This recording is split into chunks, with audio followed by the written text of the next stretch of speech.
Hello नमस्ते सबैजनालाई। आज चाहिँ हामी चटपटे बनाएर खानु लागिरहेका छौँ। मैले चाहिँ काँक्रो, प्याज अनि त्यसै गरी बदाम, कागती, धनियाँ सबै लगाइसकेको छु।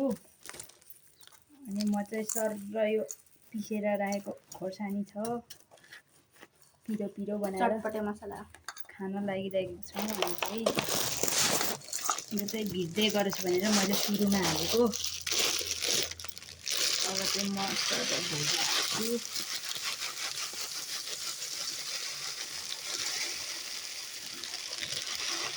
हालिसकेँ मैले। पुग्दैन कि क्या हो भुजाले सानो पो हुन्छ क्या नि यो चलाउनलाई।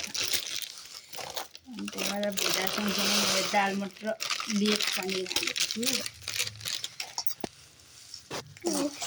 हेर्दै गर्नुहोस् कस्तो चाहिँ हुन्छ है आजको हाम्रो चटपटे खाने प्रोग्राम छ। यहाँ छोरीहरूलाई चाहिँ चटपटे खानु मन लाग्यो अरे, त्यही भएर हामी घरमा चटपटे बनाएर खानु लागिरहेको। यस्तो भुइँतिर पनि झर्छ हौ, के गर्नु, ढङ्गै छैन मेरो, भाँडा सानो भएछ। चटपटे खाने मान्छे चाहिँ 4 जना छौँ है हामी।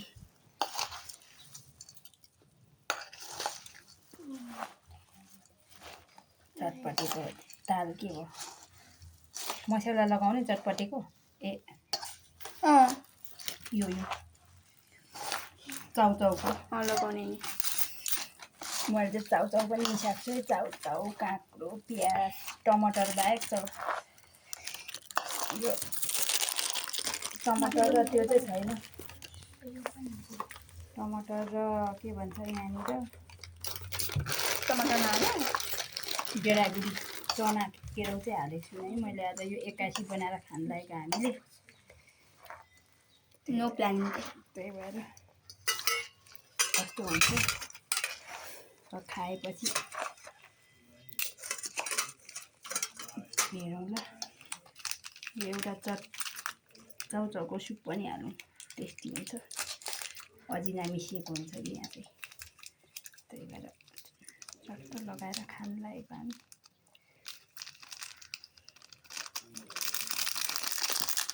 जोरदार त खाऊँ अब कस्तो हुन्छ।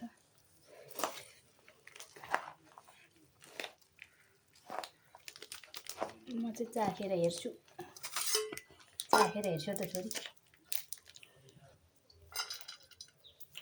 ठुलो छोरी ल भन्छु कस्तो छ,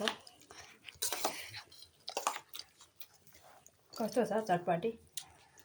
एकदमै मिठो छ। मिठो भरे छोरीहरूलाई चाहिँ अब हामी खानु लागिरहेको छौँ।